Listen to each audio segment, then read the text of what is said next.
respon Presiden Prabowo itu adalah respon orang yang tidak terkena demensia. Apa yang ia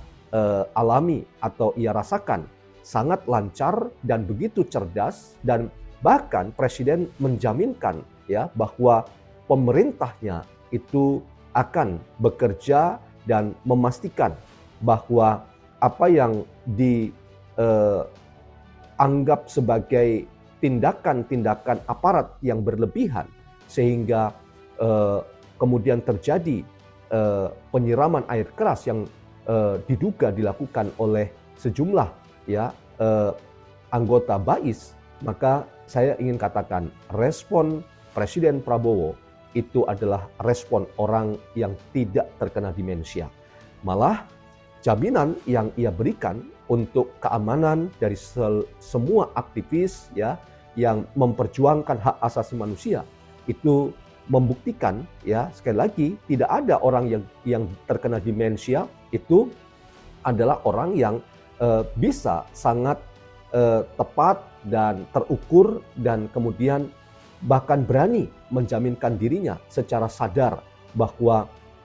kasus Andri Yunus itu tidak akan terulang kembali, dan ia memastikan proses investigasi itu akan dilakukan ya secara berjenjang, dan itu sudah dibuktikan. Paling tidak tekanan moral itu sudah membuat kepala BAIS ya yang dijabat oleh seorang perwira tinggi bintang 3 itu akhirnya mengundurkan diri. Nah, apakah ini kemudian bisa kita sebut sebagai demensia? Artinya orang menyebut Pak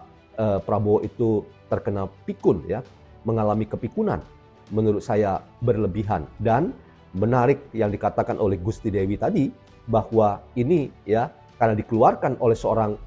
Islah Bahrawi ya yang selama ini selalu terus terang bagi saya Islah Bahrawi memberikan banyak ya kontribusi dalam rangka menganalisis apa saja yang terjadi sebagai fenomena sosial politik di tanah air kita, dan sekalipun ya analisisnya itu beberapa kali juga kontroversial, tetapi kita sangat yakin bahwa seorang Islah Bahrawi punya rekam akademik yang mumpuni, sehingga bacaan-bacaannya misalnya Francis Fukuyama ya yang menjadi referensinya ya, dan itu menjadi bacaannya, itu membuat kita juga bisa memberikan sikap respek atau hormat pada Islah Bahrawi. Tetapi ketika ia menyebut bahwa Presiden Prabowo itu terkena demensia atau mengalami kepikunan, dan itu kemudian dipakai sebagai alasan atau argumentasi bahwa kerja-kerja Presiden itu sudah melakukan teror terhadap warganya, maka ujungnya ia kemudian harus kita ya gulingkan pemerintahan ini, kita turunkan Presiden Prabowo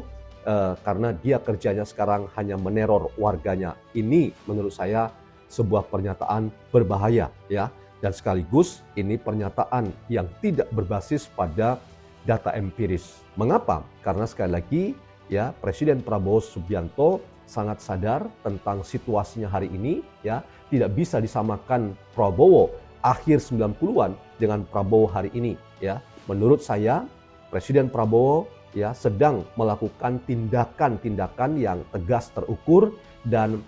dipastikan apa yang menjadi regulasi yang sudah ditetapkan sebagai seorang presiden agar para pembantunya itu bersinergi dengan apa yang ia ingin lakukan.